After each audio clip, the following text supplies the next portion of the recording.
Actor Shahrukh Khan के बेटे आर्यन खान पर क्रूज शिप ड्रग्स केस को लेकर नारकोटिक्स कंट्रोल ब्यूरो का शिकंजा कसता जा रहा है। जहां लगभग पूरा बॉलीवुड इस केस में आर्यन का सपोर्ट कर रहा है, वहीं खबर आई थी कि मुंबई पुलिस ने भी आरोप लगाए थे कि एनसीबी ने आर्यन के मामले में जल्दबाजी और जबरदस्ती दिखाई। एक तरफ आर्यन के बेल के लिए उनका परिवार पूरी ताकत लगाता रहा, इधर एनसीबी ने कोर्ट में 20 तारीख तक आर्यन की बेल लटका दी। इसी कड़ी में अब पहली बार महाराष्ट्र की उद्धव सरकार की तरफ से बयान आया है, जिसकी चर्चा राजनीतिक हलकों में भी होने लगी है।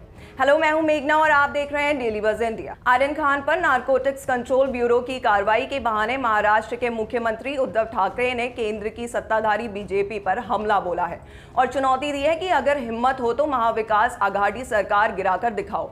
उन्होंने एनसीबी पर भी अपनी भड़ास निकाली है। उद्धव ने कहा, फिलहाल जो खेल चल रहा है उसमें इनके मन में जो आता है वो करते हैं, बस इन्हें सत्ता चाहिए। ड्रग्स के नशे का इलाज किया ही जाना चाहिए, लेकिन सत्ता का नशा भी एक तरह का ड्रग्स ही है। छोटे से छोटे चुनाव से लोकसभा चुनाव तक हर जगह मेरी ही जीत होनी चाहिए, ये भी एक तरह का नशा ही है। इस नशे का इलाज कौन करेगा? अगले महीने हमारे सरकार के 2 साल पूरे हो रहे हैं। हमें तोड़ने का अनेक प्रयत्न किया गया। मैं आज भी कहता हूं, अगर हिम्मत है तो सरकार गिरा कर दिखाओ। उद्धव ठाकरे ने एनसीबी पर भड़कते हुए कहा, पूरी दुनिया में मेरे महाराष्ट्र में ही गांजा चरस का तूफान व्यापार चल रहा है, ऐसा सब जगह बताया जा रहा है।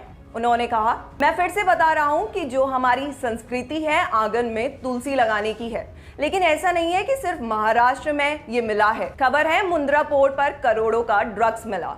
कहाँ है मुंद्रा? गुजरात सही है। ऐसा नहीं है कि हमारी पुलिस कुछ नहीं कर रही। ठाकरे ने आगे कहा, आप यहाँ चिमटी भर गांजा सूंघने वालों को माफिया कहते हो, किसी एक सेलिब्रिटी को पकड़ते हो, फोटो खींचते हो और ढोल बजाते हो। हमारी पुलिस ने 150 करोड़ रुपए के ड्रग्स बरामद किए हैं। आप चिमटी भर गांजा सूंघते रहो। हमारी पुलिस काम करती है, लेकिन खबरें सिर्फ यही आती हैं कि बेल हुई कि नहीं। शिवसेना के दशहरा कार्यक्रम में महाराष्ट्र के सीएम उद्धव ठाकरे ने और भी कई बातों का जिक्र किया। मुख्यमंत्री ने कहा कि हमारे हिंदुत्व का मतलब राष्ट्रीयत्व है। पहले हम इंसान हैं, जाति और धर्म बाद में आता है, इसलिए राष्ट्र हमारा धर्म है।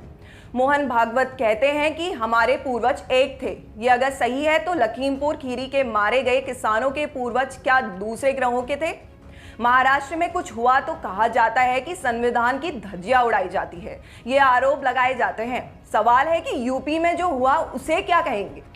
उद्धव ने अपने भाषण में बीजेपी से सवाल किया कि खुद को दुनिया की सबसे बड़ी पार्टी बताने वाली बीजेपी क्यों दूसरे दलों से नेताओं को लेकर आती है। इस दौरान उन्होंने केंद्रीय जांच एजेंसी के दुरुपयोग का आरोप भी लगाया। उन्होंने चुनौती दी कि अगर आपको मुकाबला करना है तो सीधे तौर पर करो, इसमें ईडी, सीबीआई जैसी संस्थाओं को इस्तेमाल मत करो। आपको बता दें, इस भाषण में उद्धव ने जिस गुजरात मामले के बारे में बात की है वो दरअसल हाल ही की है। बात 16 सितंबर की है, जब गुजरात में राजस्व खुफिया निदेशालय DRI ने ड्रग्स तस्करी से जुड़ी एक बहुत बड़ी कार्रवाई की। DRI ने दुनिया की सबसे बड़ी ड्रग्स तस्करी का खुलासा करने का दावा किया।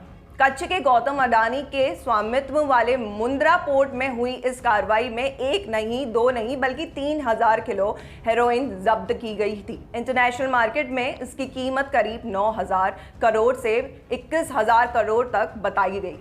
इस केस में तालिबान ISI का कनेक्शन तक सामने आया। अफगानिस्तान से आए इन 2 कंटेनरों को जब्त कर DRI और सीमा शुल्क विभाग ने जांच शुरू की। 2 लोगों की गिरफ्तारी भी हुई। बाद में अडानी ग्रुप से एक स्टेटमेंट जारी कर कहा गया कि अडानी पोर्ट्स केवल मुंद्रा पोर्ट का संचालन करती है। उनके पास पोर्ट के टर्मिनलों से पार होने वाले कंटेनरों या कार्गो को लेकर कोई पुलिस या अधिकार मौजूद नहीं है। कानून ने किसी भी गैरकानूनी कार्गो को खोलने, जांचने और जब्त करने का अधिकार DRI को दिया हुआ है। देश में कोई भी पोर्ट संचालक कंटेनर नहीं जांच सकता। इसी के साथ इस सबसे बड़े ड्रग्स केस में अडानी के कनेक्शन को ऐसे दबा दिया गया जैसे गुजरे जमाने की बात हो। खैर, अब आर्यन के मामले के बाद कई विरोधियों ने केंद्र सरकार से सवाल पूछे हैं। आपकी इस खबर पर क्या राय है, हमें कमेंट बॉक्स में जरूर बताएं। साथ ही हमारे चैनल डेली बज़ इंडिया को सब्सक्राइब करना ना भूलें।